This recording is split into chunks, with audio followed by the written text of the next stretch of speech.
Hello, everyone, and welcome to Let's Talk with Sara with me, Rahayu Saraswati. It's so good to see you all again. Happy New Year.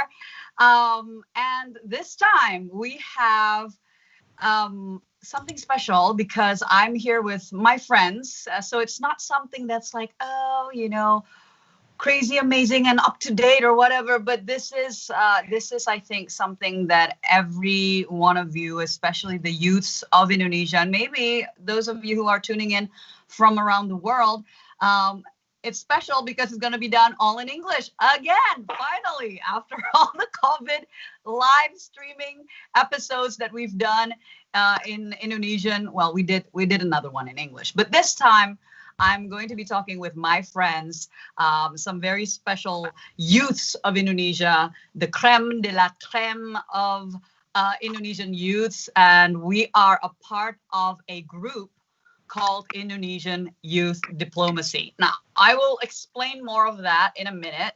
But first, I want to say, hello to everyone again. And thank you so much for tuning in. Apologies for basically being missing in action for the past 6 weeks or something. Wow, it's been a while.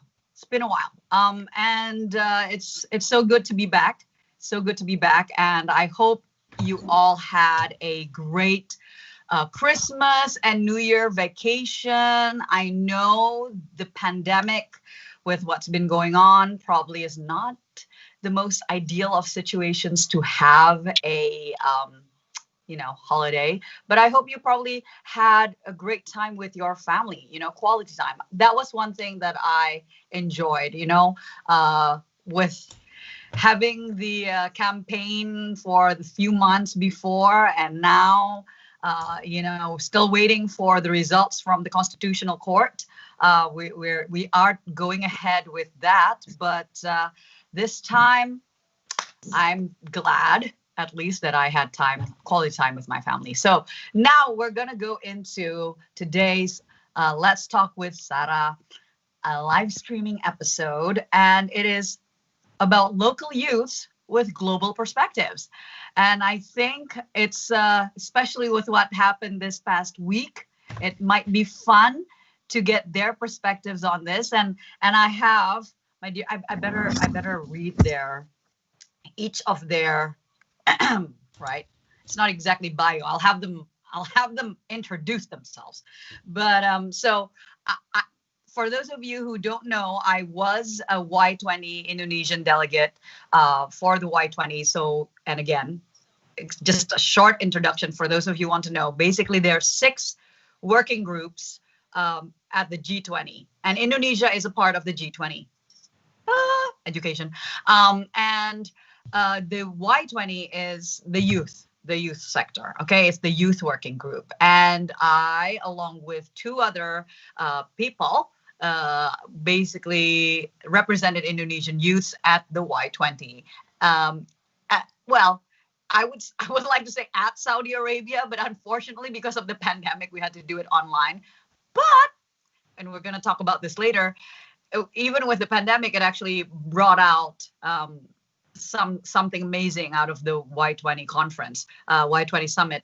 And so I have my colleague and fellow delegate, I think, whose laptop might have crashed again. So apologies for starting late, but we did have, and we are still having some technical difficulties. Wafa had to change from his laptop to his headphone, and then Tommy is crashing again. So we have Tommy Aditya, who is the Y20 2020 delegate, and he'll be right back. And he's basically the international relations analyst at Bank Indonesia. Very different from me, all about finance. My grandfather would be proud of him, not of me. And he's also an MBA candidate at MIT Sloan 2021-2023. So we're so happy for him, obviously, for getting that. And we have Michael Victor Sianipar, who was the Y20 candidate, a delegate, delegate for 2019 Japan. Oh, kind of wish that, anyway, all these countries are great to visit anyway. So, and he's regional head of PSI in Jakarta, okay, province. And he's the political director at Patra Government Relations. And then we also have Wafa Taftazani, who was the Y20 delegate for 2016 China. And he's the co-founder of Modal Rakyat. And he's a part of, and he'll tell more about this, APEC, not APEC. Because I was like, is it APEC or is it APEC or what? Anyway, it's APAC, okay, just to get that clear.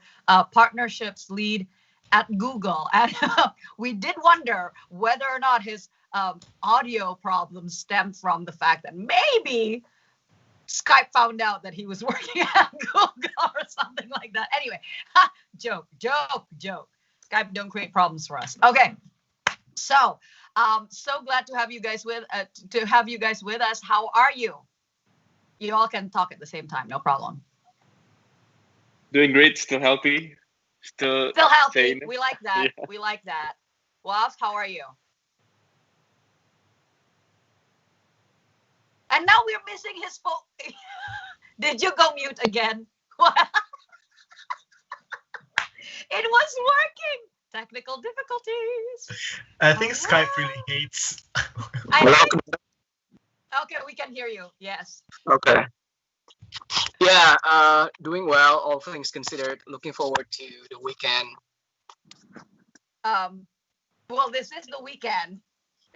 In case it didn't occur to you yet, this is, oh, he left. Okay, never mind. Okay, Skype, can you please be kind to Wafa Taftazani? Okay, we kind of need him on the show. Tom, how are you?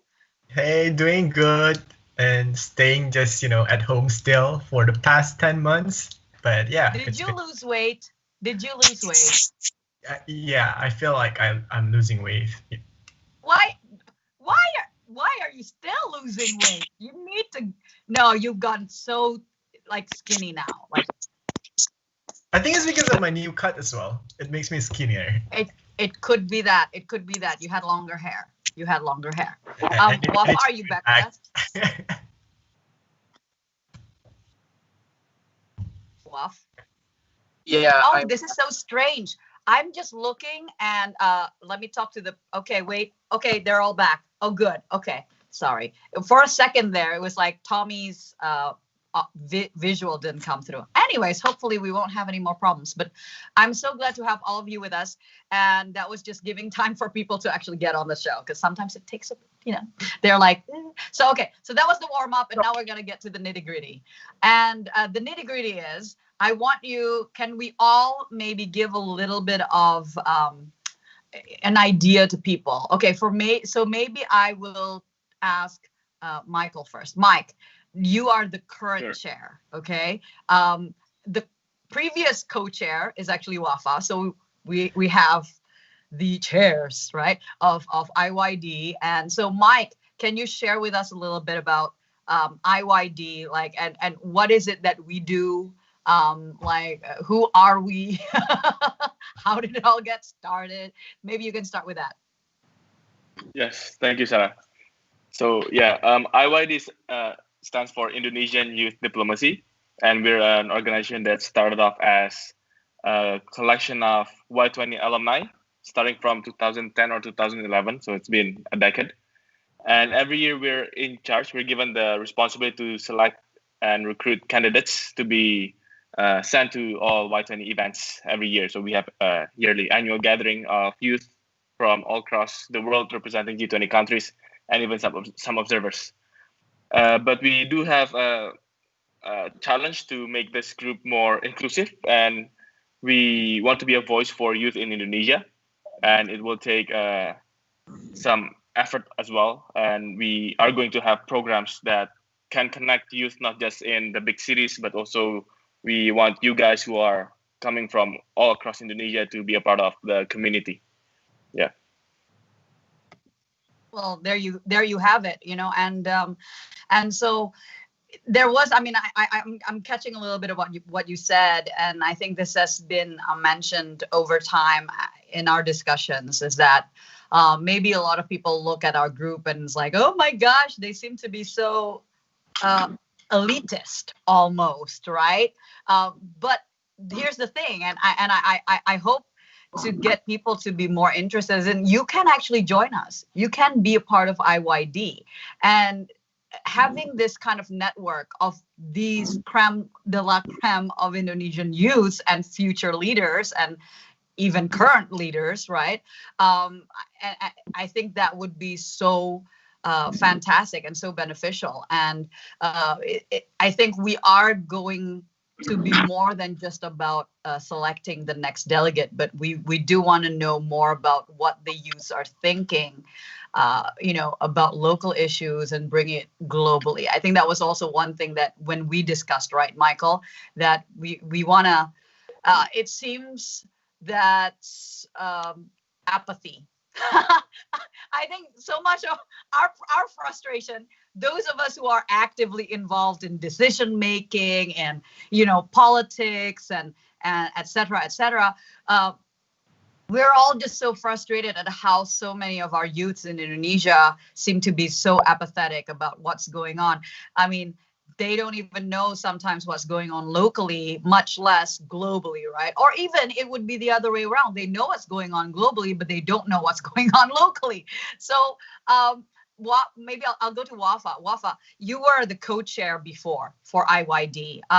What have you seen throughout you were the co-chair for like 2 years, right, with Melvin? So what did you see from 2019 to 2020, right? What were some of the changes? And I'm sure, you probably saw something happening even in the applications, because we are at the moment, in case those of you might be interested, we are at the moment in the selection process, and you have until the 29th of January to hand in your application. You want to know more about it, you can click on the link that's in the description box in the YouTube channel. But Wafa, what have you seen? Like, has there been any changes? Has there been a rise in applications, or like, has there been any significant changes, or is it all really just the same?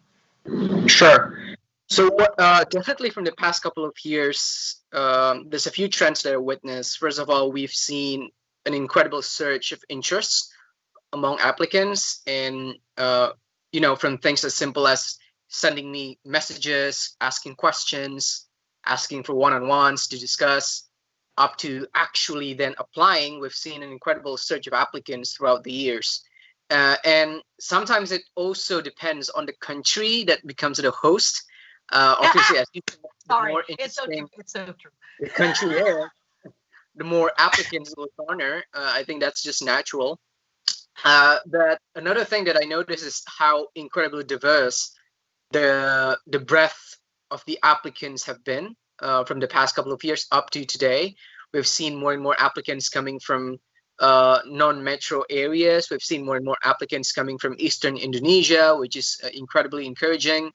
We've seen diversity like we've never seen before in terms of gender, in terms of racial representation, and then also diversity in terms of background. We have people coming from, like you, political parties, like Mike applying. I don't think we've had people from political parties applying in 2015, 2016.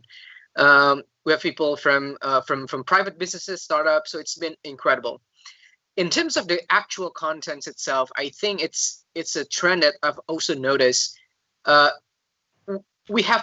Indonesia have become increasingly focused on local and domestic issues, and that's a good thing. But I think what's great about Y20 applicants is that they have been increasingly able to connect things that are relevant in the local and domestic context to what's happening globally. I think as we become a more global community, people are starting to realize more and more that whatever happens in Indonesia is interconnected with what happens in other countries. The entire global financial and political and economic system is connected. So with more awareness, with more realization that the entire system is like a series of never-ending dominoes, I think people are becoming increasingly contextualized in identifying and in trying to solve issues. And I think that's a good thing. I love that. Absolutely. And I especially loved hearing that there's more gender diversity, right? There's more women, or actually no, that might be interesting, because I think some people think, right, in terms of international relations, that more women, there's a trend that more women are in international relations, or has that not been the case with the applications in IYD? Yeah, so what's interesting about IYD is that the vast majority of our applicants pool are not necessarily coming from IR backgrounds. They have a very diverse backgrounds: lawyers, politicians, business people, startup founders, investors, activists, very, very wide variety. Uh, the one thing that unites all of them is that they're interested in global and national politics. And I think initially, unlike the traditional field of international relations, we used to see more males applicants applying, but increasingly now we're seeing a more balanced number. And we do try to strike that balance, but it used to be that something that we try to force into the final pool of applicants. Like we will sort of pick, okay, this has to be gender balanced, but now we don't have to, because the pool is already balanced anyway. So it's something that now happens naturally, and it definitely it's a good thing for us in terms of picking which applicant, which delegate to appoint, because then we can just focus on quality. Yeah, fantastic. And again, I just want to stress that now I want to ensure that people understand part of the reason why I'm doing this episode is so that as many people get to know, especially the youths, get to know in Indonesia that we are opening our selection process, and you can hand in your application. The form is available, everything is available, all the information and frequently asked questions, that's all available on the website. That again, the link is below, it's already there. And you can be selected as the next voice. We're picking 3 delegates this year, as is requested by the presidency. And because Wafa mentioned, sometimes the country makes the difference as to how many people apply. And I was actually last year trying to figure out whether I wanted to apply last year, whether I wanted to apply this year. But it's a good thing I applied last year, because last year the presidency, as in Saudi Arabia, opened the pool to 35-year-olds, which, yay, I was still part of. But this year, it's the Italiano presidency. And unfortunately, they're capping it up, or the ideal candidates would have to be between 18 to 30 years old. And so it's Italy this year.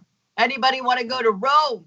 Or actually, it's Milan, right? It's not Rome. Milan, but you can always stop by in go Rome. to Rome. Yeah. So yes, no. I mean, it's a fantastic destination. Although I haven't actually tried Milan, but hey, House of Fashion, for example. So very interesting. So this year, the 2021 Y20 summit will be held in Italy. Fingers crossed, the borders will be opened and the delegates can go. Unfortunately, apparently, as much as Tommy, Billy, and myself tried to use Wafa's legal precedents to be able to go, because we didn't physically go, apparently that didn't work. But Tom. Yep, we are the virtual generation. Thank you. We are the virtual generation. And just in case those delegates are hoping to be able to go and unfortunately wouldn't be able to go, I mean, let's talk about last year's, 2020 Y20 summit. It was different from all the years before, because usually when you hold summit like that physically, it's only those who attend who actually know what's going on, right? Who follow along with the sessions, etc.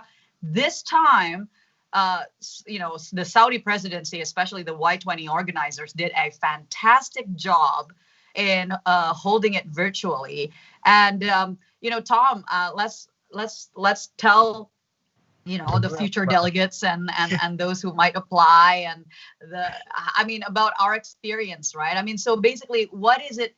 what is it that we did actually as a delegate? What was our main job there? Sure. First of all, I think I would like to relate how this virtual reality is breaking the barriers that just mentioned by Michael as well. Like Michael said that this is actually just an exclusive group of people that will attend the session, and like like it's not open for all. But now that it's becoming virtual, like everybody can see it borderlessly. So like even the Y20 summit itself, like it was broadcasted worldwide, like thousands of people were watching it. And in terms of your question, Sara, like the Y20 delegates, so we are doing all of the stuff that are needed to produce the final outcome. So the final outcome is actually the Y20 communique. So that's the main target that we are trying to formulate throughout the session and throughout the discussions with all the Y20 delegates. And take it further of that, like if you want to be more effective, it's not only a matter of the product of the communique, but we would like to actually realize that policies recommendations into reality.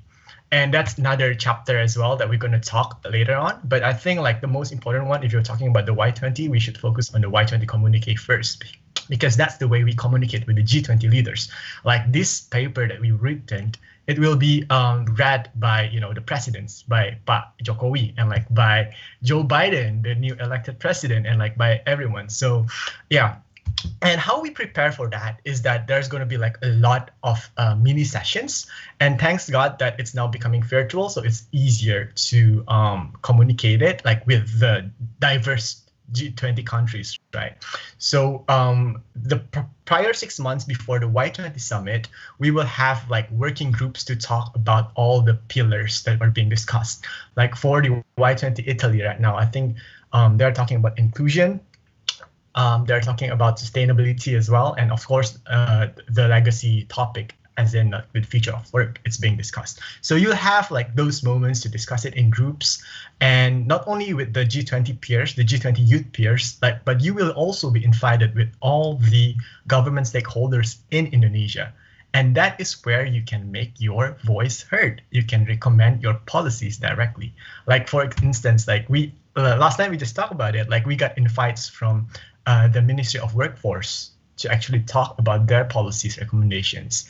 And as part of the Y20 2021 delegates, like you will have the chance to communicate with them and like voice what youths actually want to hear, and it will be included in their policy directions. So it's very impactful work.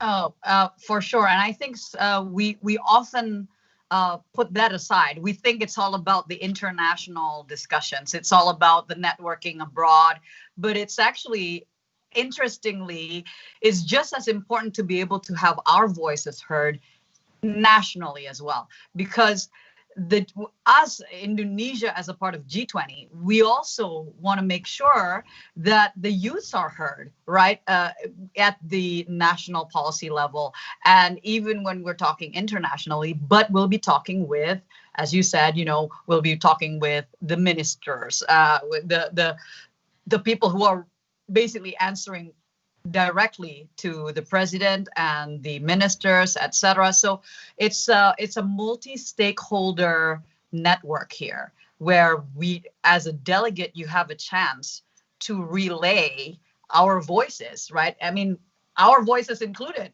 The four of us here who won't be a delegate this year, we hope that this year's delegate would be able to relay all that. Now, I just want to read out the priority areas that Tommy mentioned. So this year there are 3 priority areas: innovation, future of work, and digitalization. And yes, a lot of people have said that sounds like 3 things already, but it's 3 in 1. So good luck with that.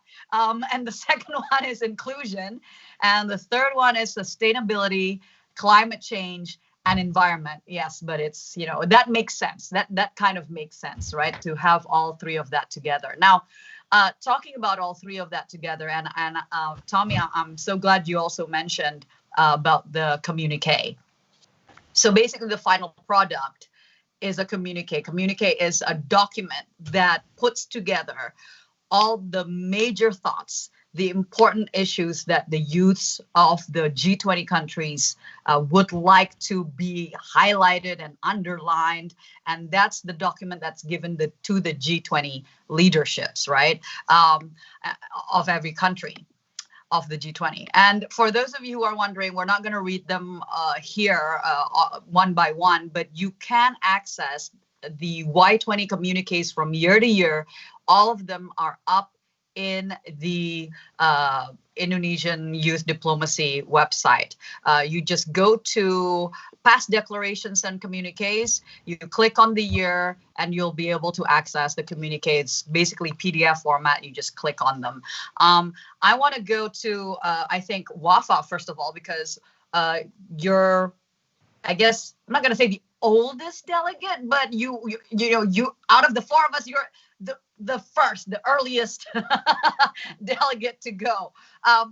Now, because I think it's going to be interesting to see and to hear how the priority areas changed or remained the same from year to year, because I think that was one thing that I mentioned to, even to Tommy and to Billy and to the other delegates of 2020, in that, there are some things that just hasn't changed. That's still an issue that we want to talk about. For example, like climate change is still from 5 years ago, from however many years ago, it was already mentioned in a previous communique. Wafa, what were the, do you remember, what were the priority areas of your year? And you were 2016, right? In China, nonetheless. 2016, based in China. It's a very unique Y20, I would say. China, as the host country, certainly feels very strongly about some of these areas. These are areas that you also probably saw in your year's Y20 summit. As you said, some things don't change. So things like economic opportunity, making sure everyone has equitable access to economic opportunity, how government should encourage entrepreneurship and creative thinking, facilitate inventions, incentivize inventions, protecting them so that inventors can benefit from them. Also, one of the things that I remembered and that I personally contributed was around generational poverty. How do we break the generational poverty chain? Yeah, that's good. Was to ensure that everyone has access to certification of their land. So how can governments roll out programs that will be able to grant, especially people in rural areas, free certificates on their lands? Because when it comes to rural areas, what happens is that when a family owns a certain plot of land, and for example, the father passes away, for example, the ownership of the land then becomes questionable. Anyone, any institution, or any individual can then lay claim on the land without proper legal proceedings. With a proper land certificate, this becomes preventable. And for a lot of families in rural areas, land ownership and primary residence ownership at times constitutes 80-90% of their entire net worth. So making sure that this wealth can be transferred across generations becomes really, really crucial. I think the other thing, I'm not sure if you've seen this in Saudi Arabia, but because we all know that China has global ambitions, China has aspirations in becoming a global leader, if not APAC at least. So there was a very strong focus on building a sustainable global governance structure, making sure that countries have equitable voice, have basically access to information and resources they need to take on a more meaningful leadership role in global governance. As we all probably know, the global governance structure in the last 20-30 years has been primarily dominated by United States, Western European countries. But now I think the balance is shifting. And I think China was very, very interested in making sure that whatever new structure that will come up, that the world will come up with in the next decade or so, represents what it what it aspires to be and what it aspires to do. And it was very clear that China thinks that whatever structure that they will be coming up with is beneficial for the rest of Asia as well. I think it became clear at the time. The other thing is really the things that we're probably now concerned about: healthcare, making sure everyone has access to education, healthcare, and also sustainable living, incentivizing green technology, green lifestyles, etc. So there's been a very, very strong focus on that. One area though that we can probably expect that was not as strong as a focus was around human rights and social justice. See, that's really interesting because it was like done in China. Yeah, this is an open forum, so let's talk freely. As we all know, China has some challenges around tackling their human rights issues locally and nationally. So even though this became a very contentious point of discussion, unfortunately, it did not make it into the communique. But I think everyone was aware that this was a very crucial issue, and hopefully in the future it can be discussed in a more comprehensive manner. Wow, fantastic. What it seems like you still have a clear memory of what happened, and now the challenge goes to Michael. Mike, it was just 2 years ago. I mean, 1.5 years ago. 1.5 years. Okay. he had to go and look. Yeah, I had to reread the entire communique. Yeah, no. But what did you remember about your experience as you were representing Indonesian youth in the discussions that you had in Japan with other youths from around the world? Yeah. So yeah, my event was in Japan, and the focus of the chairmanship was on 3 issues: sustainability. I think that always comes up every year. And the second one is on international trade, because we have the backdrop of US-China trade wars. So we had a lot of discussion on maintaining a framework for the future of international trade. Wow.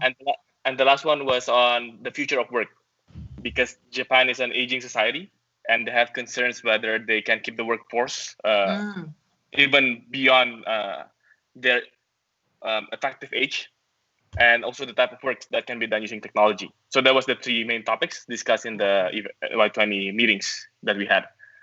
And the perspective that I brought with my colleague from Indonesia, Hani, we try to represent the developing country perspective.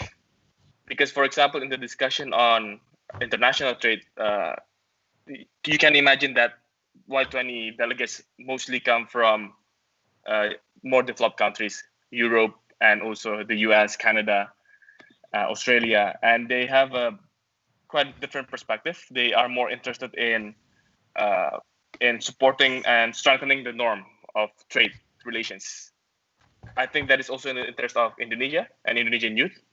But in the discussion, for example, they talk a lot about labor rights, fundamental workers' rights, which we agree, of course. And I always said in the meeting, yes, of course, Indonesia agrees with all those principles. But if you make it as a global standard, that also can potentially hurt our capacity to engage in international trade, because those standards are often used as a barrier for our products to be exported to your countries. So we always repeated that comment. And the thing is, because the forum was conducted in English, these Europeans and Americans, Canadians, Australians, they were more fluent, and I think they're more used to debating. So they kind of dominated the event. We do have representatives from Turkey, from China, from Brazil, but somehow those who are supposed to represent developing countries' perspective were actually a lot more quiet. So that's also the challenge in the discussion. But we were from Indonesia. We came more prepared. So that's something that we always brought up when it comes to international trade discussions. And with the future of work, the perspective is also quite different, because countries like Japan and Europe, they are more concerned about aging population, whereas for us, we have like a huge youth population. We are entering our demographic bonus. in a few decades. And the talk of work about the future of work, they are more concerned about relearning experiences, how workers who become older and then they have to shift their jobs, how they can adapt to new working environments. Whereas for us Indonesia, well, we have concerns not just about retraining, but even the basic training for Right. our workforces to be competitive. For We have a sure. lot of youths who don't have jobs, and we do agree that there needs to be technology, and we should not be lagging behind in terms of our adaptation to use tech and applications. But if we only focus on that, how can our youth get jobs? Because these technologies actually, yes, they are more productive, but the consequence is also that they are cutting a lot of jobs. Yeah. We want to make sure that the concern to move on to 21st century skills do not negate the need for youth from developing countries like Indonesia to actually get jobs. So, Michael, those points. Sorry to cut you, but those points that you just mentioned right there seems to be something that reflects even what I've been saying to some of my friends, especially in the issues of, especially with what was happening for the past 4 years in America in terms of protectionism versus globalization, right? And the same debate is happening here in Indonesia in terms of the local issues. It's like, do we go along with the Industrial Revolution 4.0 going on to 5.0? Do we go along with artificial intelligence and et cetera, et cetera? But how does that help the youths, especially in the rural areas, get jobs when, if you're talking about literacy, we're still talking about basic literacy. Yeah, and we can't go so far as to say digital literacy. I mean, that's something that we're still working on at the moment. So I think it's so fascinating that we didn't really have a talk about that, right? For example, Michael. And the point is that I think a lot of Indonesian youths, especially those who understand local issues, but with a global perspective,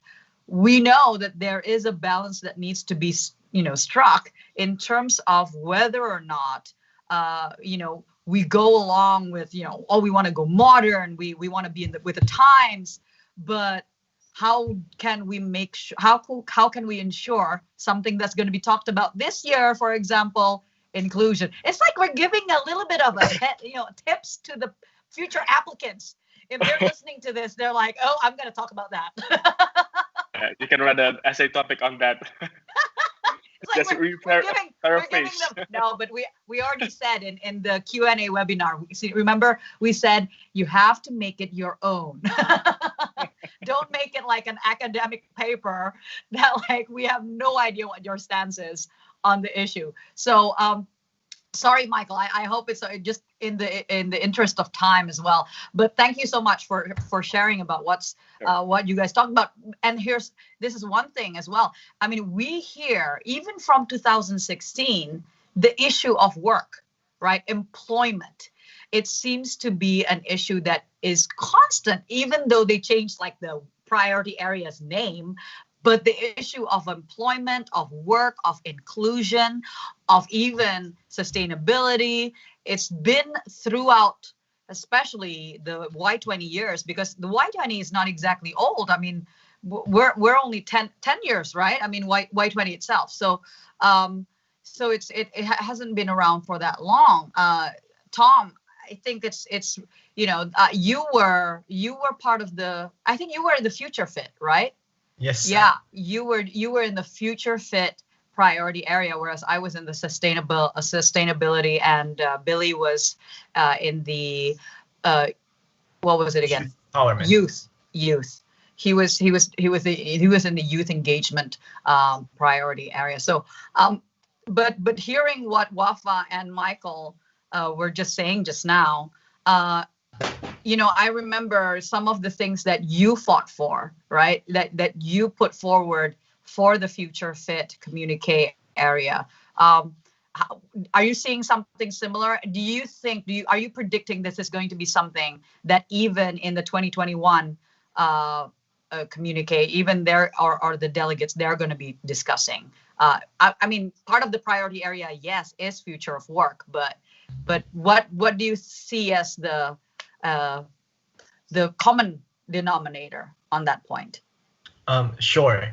So to answer that question, maybe I would like to make a reference to the climate change first, because the issue of climate change has been around for like the past 10, 15, 20 years, and it's still being discussed now. But you see progression over years, like this year, especially after the COVID, the government talking about the green reboot. So like, you know, they are now not only talking about it, but they're taking actions to solve the problem, which is like a very positive one. And to take it back again to the future fit, and I think it's very similar. Like we've been talking it for years and years. What Wafa mentioned, what Michael mentioned, it's basically the same topic that we've discussed as well here during the Saudi Arabia presidencies. Like, you know, the automation is going to challenge us. There's going to be like a lack of blue collar job, and then the digitalization that we need more like soft skills in terms to manage work, because hard skills can now be replaced with digitalization. Like you don't need even lawyer now. Lawyer can be digitalized, accountant can be digitalized. So those kind of problems, like we've been talking about it. But I think what we've seen is that a step-by-step progressions, not only talking about it, but also making it into a clear, either it's a commitment or a clear actions. But perhaps for the Y2020 Saudi Arabia, what we've managed to bring about the discussion of future fit is to take it and elevate it to the radar of the presidency, the G20 presidents. So last time that the G20 actually quote our recommendations in the Y20 communique, it was back in 2015 during the Turkey's presidencies. And after that, like youths are keep being sort of like neglected or like not really heard. But again, the commitment of the Saudi Arabia presidency is that at least we need to have one point to be under the radar in the G20 leader statement. So G20 leader statement is kind of like the pool of discussions that countries will need to commit on and act upon it. So the point that is being declared there is on the G20 Youth Roadmap 2025, that we will emphasize to reduce the youth unemployment by 15%. And under that youth roadmap, there are a lot of details that encapsulates what we've discussed in the Y20 communique as well. So that's been a huge progress as well. And perhaps if I may add about the COVID situation, Sara, because I think it's very important. You know, youths need to be resilient as well. And like, that's what we've seen in the presidency of Saudi Arabia. They've become like very adaptive to what's changing. Like they haven't planned for COVID. No one's planned for COVID, right? But we have a specific discussion for the Y20 COVID statement as well. And the Y20 COVID statement is not like we have one for the Y20, but there is one that is actually being discussed with all the engagement groups. So it's kind of like engagement groups COVID statement. And I remember during that one discussion, there are like 3 discussions in order for us to come up with this communique. I remember at that one discussion, this is what I said. It's sort of like, we are here representing the G20 countries, which are the most affluent countries in the world. Although I am from developing countries, I feel that like I am still much more affluent maybe than those who are in the third world countries. We as the G20 countries need to act on, like, you know, committing and distributing some vaccines to those who will not be able to have access to it maybe in the next 2 to 3 years. That says like by joining the COVAX. And you know, I was really blunt about it, because although like a part of me, I was like, I wish we can be the recipients of the vaccine, but I know that we're affluent country, like we're a big country and we need to contribute to the global solution. And yeah, that point is actually being heard, and it was being inserted in the communique of the Y20 COVID as well. And like I was just so happy with what the big countries like America has been doing right now with the new presidencies to join the COVAX as well. So hopefully we can resolve this problem soon. And you know, talking about vaccine, this is interesting because and it might be a bit okay, controversial, but but let's spice this up a little bit, right? I mean, now we're talking about like the current issues, okay? So number one, what I want to bring up, because he just mentioned about the vaccines, for example, I actually during the discussions, because we had like discussions when I was part of global citizenship, okay, and which sustainability was a part of that, and in global citizenship, because of the context of global citizenship, I mentioned while we were talking about COVID, I said, I'm sorry, with all due respect to my fellow delegates from developed countries, but can we please kind of address the elephant in the room, in the sense that if you noticed, COVID became something that was like such a huge issue, and the media around the world immediately locked onto it and discussed it. But let's not forget that there are other diseases, other viruses that have been around and have been wreaking havoc in countries like Indonesia, in developing countries, but somehow they have not been getting the same kind of attention as COVID, even though the death rates have been significant. Like dengue fever, for example. Let's not forget, Indonesia has been dealing with dengue fever for years. And now, all of a sudden, with COVID, there's a vaccine that everybody's trying, and it appeared within a year. Okay, right? And this, I was mentioning this before the vaccine even came out, but I was mentioning this as we were having that discussion. And you know what? Even the delegates from America, for example, and from Canada, they apologized. They said it is so true. It seems that it's only, pandemics and viruses that are affecting their countries, that then it becomes like a global issue. Whereas when it's just affecting developing countries, it's not affecting theirs. It's not so much of a global issue. I mean, what do you guys think about this? Any of you? Do you have? I mean, do you agree with what I'm saying, or was I simply being controversial? But Sure. I mean, Wafa, I think you have something to say. No, it's classic Eurocentric or America-centric thinking. It becomes an issue when they see it as an issue. For as long as they can ignore it, they can always pretend that it didn't happen, it never happened. So it's really not an issue. I think things are changing. Asian countries are now becoming the forefront of the global economic growth, and eventually it will become the forefront of the global political power structure as well. Wow. We have to believe it's coming in 10, 15, 20, 25, 30 years. Indonesia will hopefully play a major role in becoming a global political leader. Well, when we're leading, right? When it's our generation's turn. When you're leading, and I'll be your staff sis, maybe. Oh, Lord. Okay.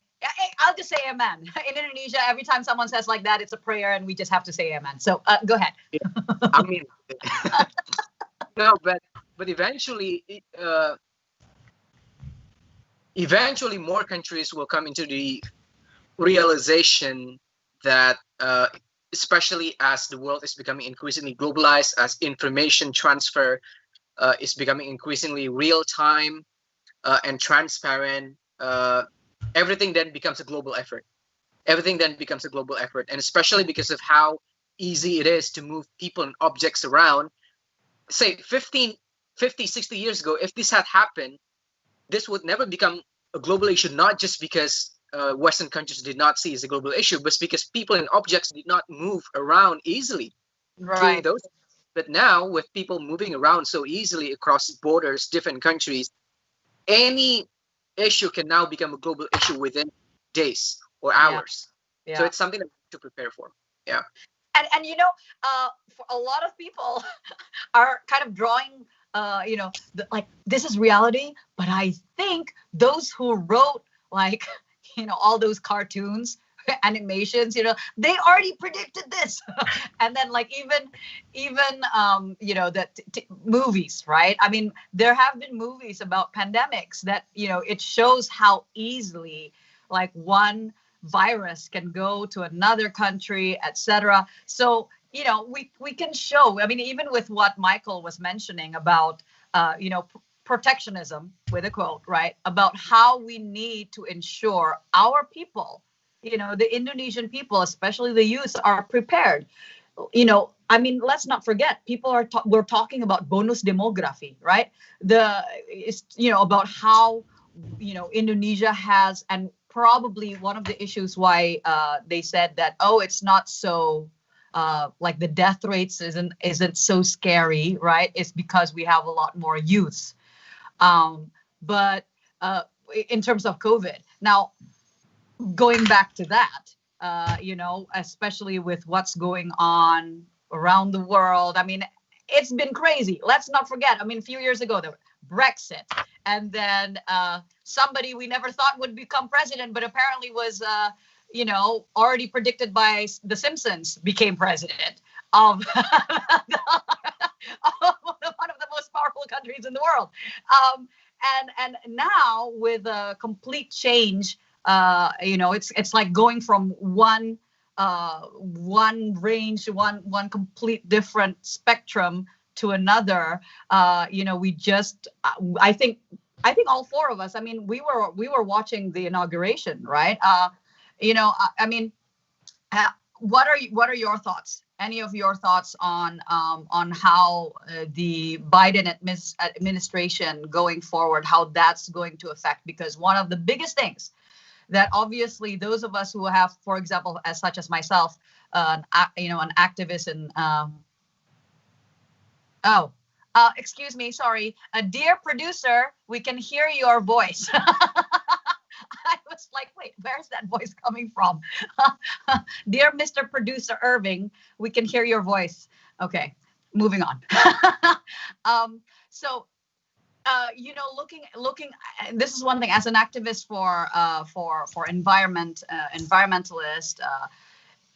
One of the biggest things we were hoping with the change in administration, and we are still hoping, is America's stance about climate change. And I still remember when I was part of, when I was a delegate and we were discussing about sustainability in global citizenship, one of the most significant factors that I noticed, the youth that were the American Y20 delegates certainly felt very differently from their administration last year. We must remember the inauguration just happened a few days ago. So, last year it was a very different stance, and they were very much for anything to do with, sustainability. And Y20 was the forum that they used to get their voices heard, because this was the communique that we all, and this is here's the thing, we don't vote. We vote, but it needs to be a unanimous decision. Y20 is very different from other forums where you kind of can say, oh, I don't agree, or there's the majority wins. No, this is, it's almost like Indonesia, musyawarah mufakat. You have to reach an agreement that needs to be agreed upon by all Y20 countries. Going from that, I mean, any of your thoughts on how with the new, I mean, America still is and probably still will be one of the most powerful countries, anything that's affecting them in terms of unemployment. I remember listening to Bapak Gita Wirjawan, for example, explaining how unemployment in America, if it reaches a certain percentage, it will definitely affect the rest of the world in terms of economy. So what are some of your thoughts? Go ahead, any one of you. You brought really important points, Mbak Sara. I mean, like, my mind's going wild right now. I just want to talk about my ideas about what you just triggered me to talk. So in terms of the malaria first, like, I have a really strong point on that, because, like, we as a developing countries, I think this is a wake-up call for all of us, that we need to have our own strong system, science system, and as well STEM as well, because like if we keep on relying for other countries to support us with the latest research, like we cannot be independent at all.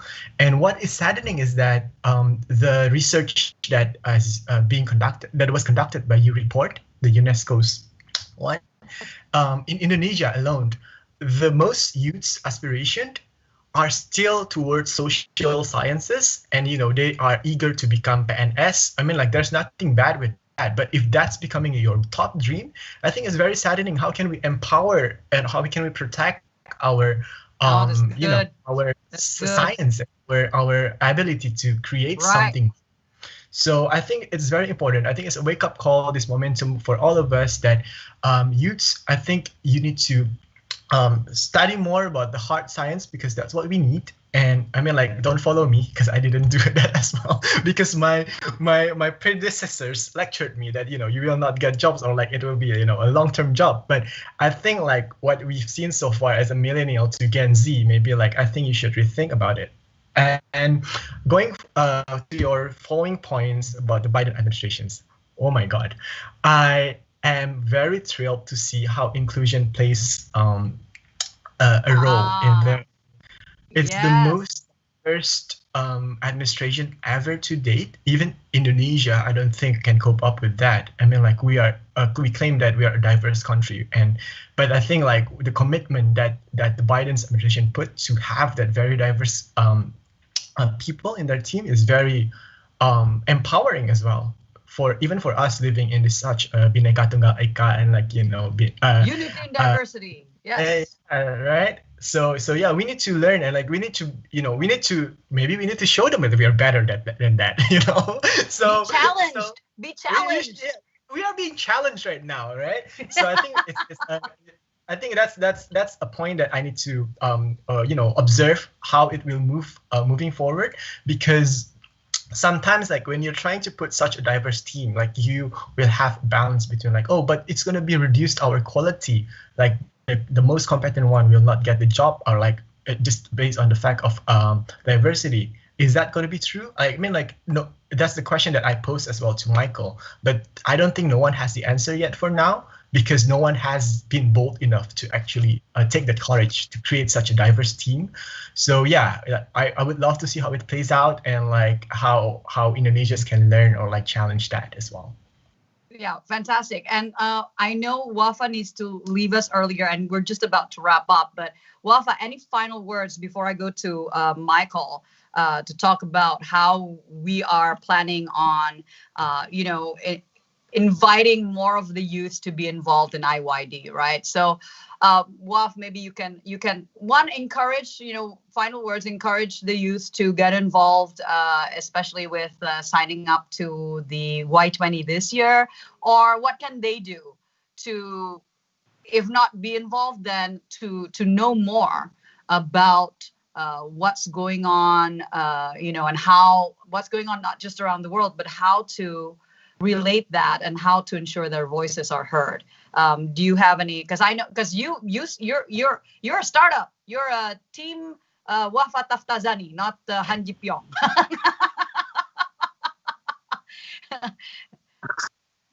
Yeah, I'm gonna say again that I aspire to be Han Ji Pyong, maybe in a couple of years. But okay, I think when it comes to youth, you just need to realize what being a youth means in today's world. If you're 20 years old, it means you have probably about 50 to 60 more years to live. If you're around 30, let's say about 40 to 50 more years to live, assuming you're healthy, and then the life expectancy in your country is hovering around 70 to 80 years old. What does it mean? It means that look at how the world changed in a year. How will the world change in 30, 40, 50 years? The single most important job for a youth leader is not to think about how you can lead now. You're already leading now, and in a variety of ways. You should think about how you can lead, how you must lead in 30, 40, 50 years in a changed world, in a world that is going to change forever, right? You mentioned. Oops. Sorry, dropped my phone. he was so. This is all. Yes. Yeah, you mentioned the Biden administration. Think about how that will influence America for the next 5 to 10 years. And what does that mean for how it's going to influence China, Western European countries, and us? And us and Indonesia. I mean, sorry, Wafa. On that point, I also want to ask. I mean, a lot of people have said that the Democratic administration throughout history has not been good for Indonesia. So, what are your thoughts on that? Well, you can look at it in a variety of ways. Left-leaning governments, democratic governments tend to be pro-big government as opposed to pro-business. They tend to want to have a major role in society, and that means they tend to increase taxes. And when they increase taxes, corporations will try to find high growth markets in other countries to generate profits with clear tax incentives, right? This is just how the world works. I mean, economically, there's actually a lot of opportunity here. If you know how to grow a company, if you know how to build a company, by all means, look for American and European investors, because I'm sure they're dying now to find high growth markets in high growth verticals, for them to be able to realize that rate of return that they've promised their investors, right? They need to be able to fulfill those promises. And how else can they are they going to be able to achieve those if America and Western European countries are going to be entering a new period of low growth, low interest rates, high taxation, aging population? It means they have to look at markets like Indonesia, India, right? Vietnam, Thailand, China to grow. This is your moment. No matter who you are, no matter whether you're a lawyer, whether you're a politician, whether you're a business owner, whether you're an investor, there are tremendous opportunities here. Now, we also know democratic governments tend to declare wars. It's historically speaking, statistically speaking, these are what we know about the democratic leadership in America. By the way, Trump, say what you want about Trump, but he's never declared war in his 4 or 5 years of leadership. It's true. No, but hey, it just again emphasizes the importance of having a global governance structure that works, right? How do you declare wars? You talk to each other. Countries need to be able to talk to each other. We must not restrict ourselves from, the rules that we write ourselves, that we should not talk to country A because of ABC. That's good. We should not do deal B with country CDE because they are XYZ. We need to be done with those, okay? First principles thinking. Deconstruct everything that you know, deconstruct everything that you assumed before, and just start fresh, start new. Especially as a young person in your mid-20s, in your early 30s, in your mid-30s, you need to think fresh. The world in 30, 40, 50 years from today will be very different, will look very different. The things that we know today are right, may be wrong. The things that we know for sure are today are facts, could be myth or legends in 30, 40, 50 years.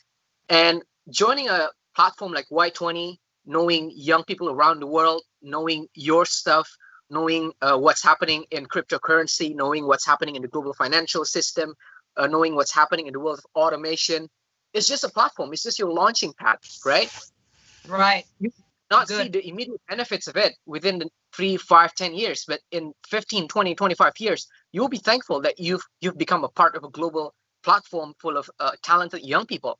I think that is what I would say about it. And I'll say this again now, as I've said in our previous Q&A. Joining the Y20 is like getting your MBA in politics, right? You earn your MBA, and then you earn the right to call yourself an MBA from X prestigious school for the rest of your life. And you'll be able to exponentially increase your business affluence and income that way. Same. But by joining the Y20, by saying that you've become part of IYD, you earn the right to call yourself that, hey, yes, you contributed at a Y20 summit in 2021 or 2022, whatever, and you've earned your sort of MBA in politics, and that will set you up for whatever you want to achieve. Doesn't matter whether you want to become a politician, a lawyer, or a businessman or an investor. it will set you up for great things to come. And I think that should be a deal maker for most people.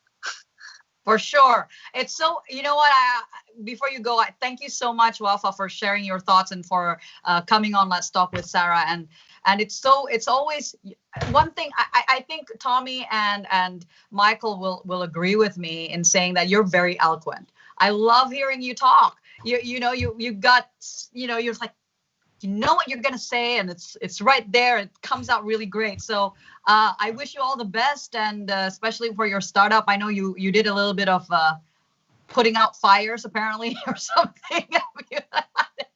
I was like, what fires are you putting out? Expect great things to come this year and next year.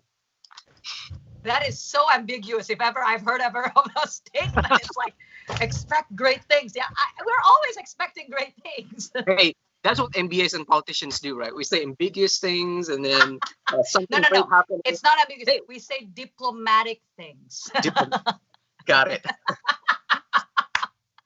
He's learning, Mike. He's learning to be a politician. He's just right there. He's just about to. I'm learning from Mike and you both. Well, thank you so much, Wafa, and I wish you all the best, and thanks for joining. Stay as long as you can, but we're going to go to Mike now. Mike, you heard what Wafa said, and he said it really amazingly. If you've been a delegate for Y20 or Y8, as is the case of our founder, one of our co-founders, Grace, when you've been part of that group of youths from the G20 or the G8 countries, there is a certain, platform that you put yourself on simply because of the people you've met and the discussions you've been a part of. Whether or not you talk in those discussions is one thing, but at least you've heard the thoughts of all these youths in this 1 year that you were a delegate of. Interestingly, though, I have to say, apparently there is a delegate from another country who's been a delegate for apparently for many years himself. For years and years and years, it never changed. From that country, it's always him. At least in Indonesia, we're a bit more egalitarian, right? We're like equality. Everybody gets a chance. Nobody gets to go twice.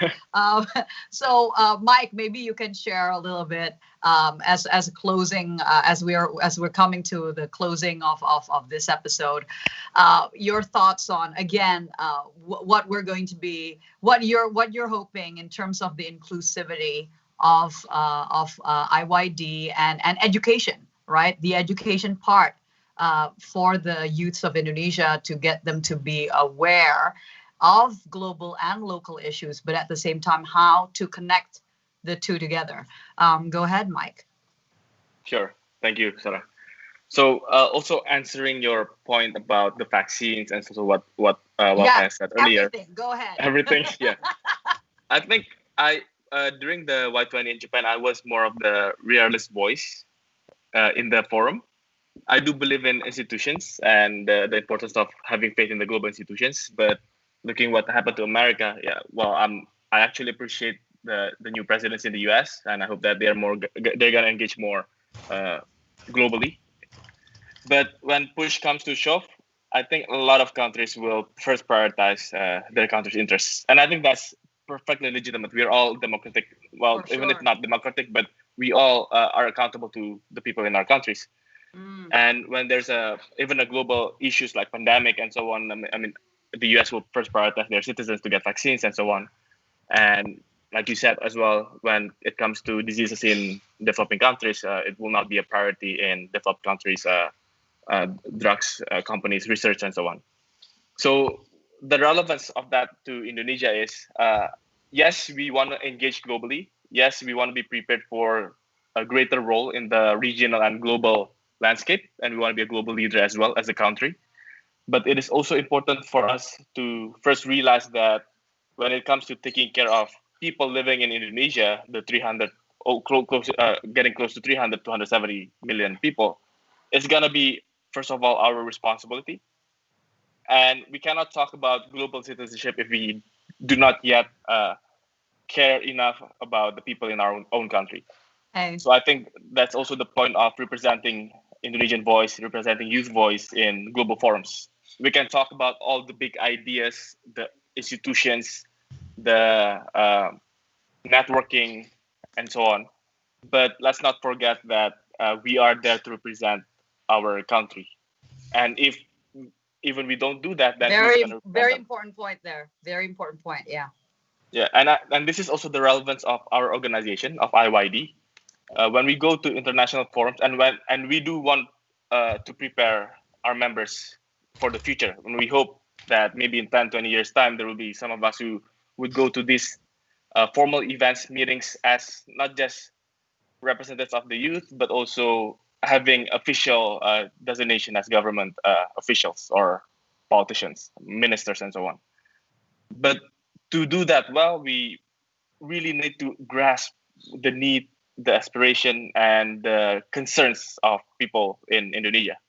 And that should be done by IYD as well moving forward. So instead of just meeting with ministers and then coming up with ideas that sound good on a global forum, we also need to talk with local youths and local governments, because they are even more separated from the entire process.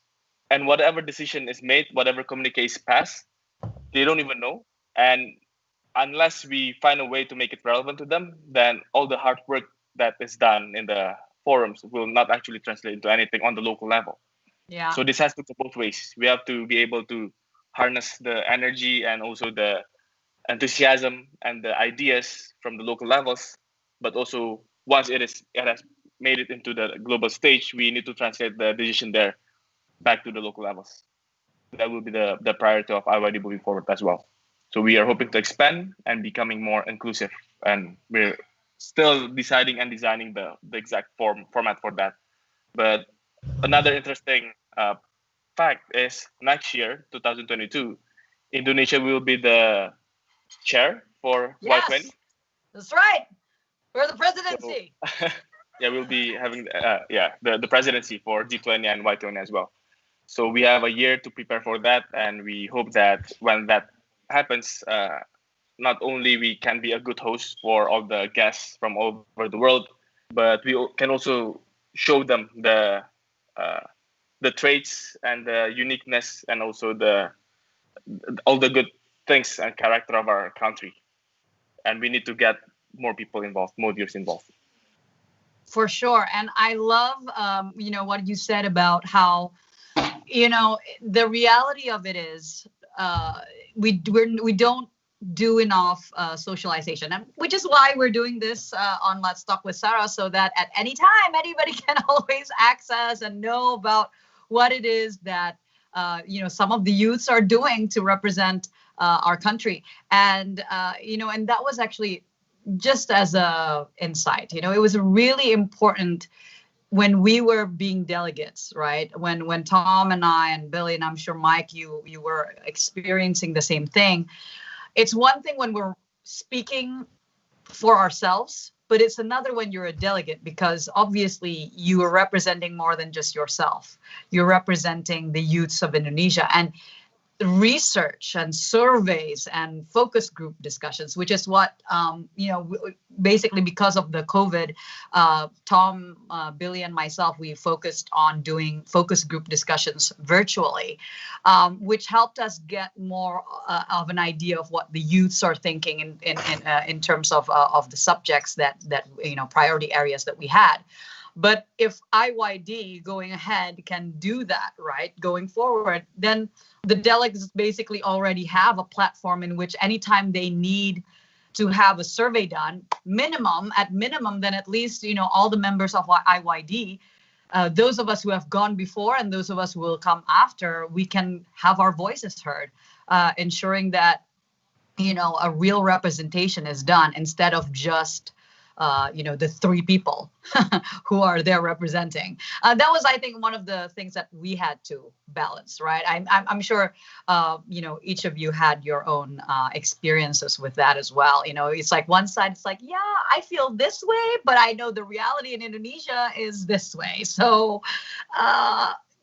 have to be a bit more diplomatic. And that's why a lot of politicians are very diplomatic, because they're not just representing themselves, but they're also representing a bigger platform, right? Whether it's your political party, or it's the people of your district, or it's a whole ministry, or whatever. But those are the points. And let's not forget as well that we have 2022 to look forward to, where Indonesia, we, the youths of Indonesia, will be the host for the Y20 specifically anyway, Y20, 2022. It will be Y20 2022 Indonesia. So that is something that's happening during our time as part of the youths, right? So I think it's such a privilege, because it's going to be the first time we'll be the presidency. So I think it's important for us to set precedents, right? To set an example. Now, on that note, though, for us to wrap this up, I need the help of Tom. Tom, you and I are going to wrap this up by reminding people again that you can be the next Y20 2021 Italy delegate, right? We are choosing three only.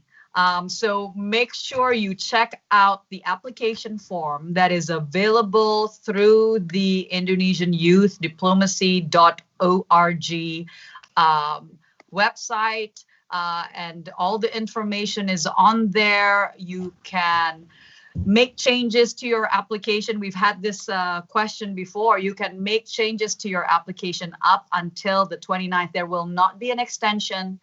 29th, right before midnight, is like 1 second before midnight is the deadline. So you want to make sure you get it in so that you have the chance to be a part of this experience. As Wafa said, you want to earn your MBA in politics. That sounds so strange, but it's true. You want to earn your MBA in politics. This is the short way around. Tom, is there anything specifically you want to remind everyone about the application process?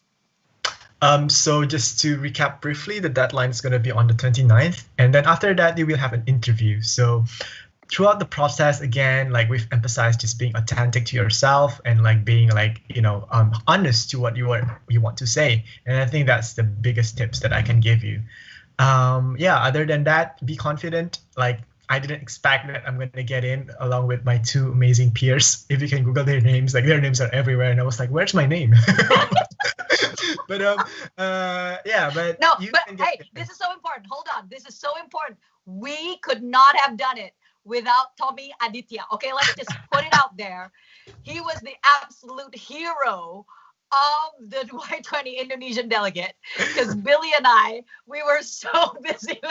Billy is in case you don't know, he's a special staffer for the president of the Republic of Indonesia, and I all of a sudden was called to run for deputy mayor of a city. So it was so literally we couldn't have done it without Tommy. And so if you are detail oriented, your name is not out there, you're not a member of parliament, you are not a politician, you are not a startupper like Wafa, have no fear. We are looking for the next Tommy Aditya for the Y20 2021. The next delegate for Y20, we're looking for that. But yeah, do apply. For sure. Thank you so much. So again, this is your chance for you to be a part. But if you are interested at all in being a part of IYD, you can always contact us through the IYD email. What's the email, Tom? See, he's detail oriented. What's the email? info@indonesiandiplomacy.org. You can check it out on our website as well. That's right. So everything's on the website. Check it out. I'm sure it's going to be read by Michael at one time or another. And we want to have more of you involved. Okay. And so if you're a part of IYD, imagine you can talk to all and any of us directly at any time. We are very much interested in developing the next leaders of Indonesia, because, we, as Wafa said, in 20 years, 30 years, 40 years time, I don't think in 50 years time, come on, we're going to be too old by then. We don't want to do the same thing as what our predecessors are doing. They're not stepping away from power. So we want to have more of the youth involved in all areas, whether it's public or private sectors, and we want to make sure that we're all in line, right? In terms of if we don't agree, at least we agree to disagree, and we have that discussion, so we all know what each of us are, what our thoughts are on those issues, whether it's locally or globally. And I thank you again, Mike and Tommy and Wafa, wherever you are.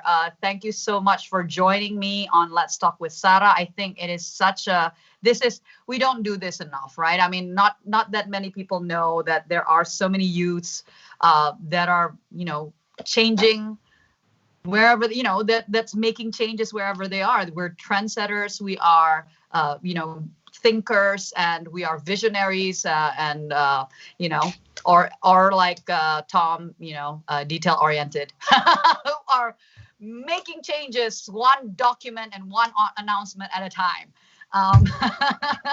And we need that. So we all need each other. I want to thank you, all of you, and for those of you tuning in, thank you so much. I hope you learned something from this, and we'll see you again on the next Let's Talk with Sara soon. Don't forget to click like and subscribe so you can get more and more educational content like this. And Happy New Year again. Let's pray for a much better year ahead than it was in 2020. Thanks so much, Mike and Tom. I'll see you soon. Bye.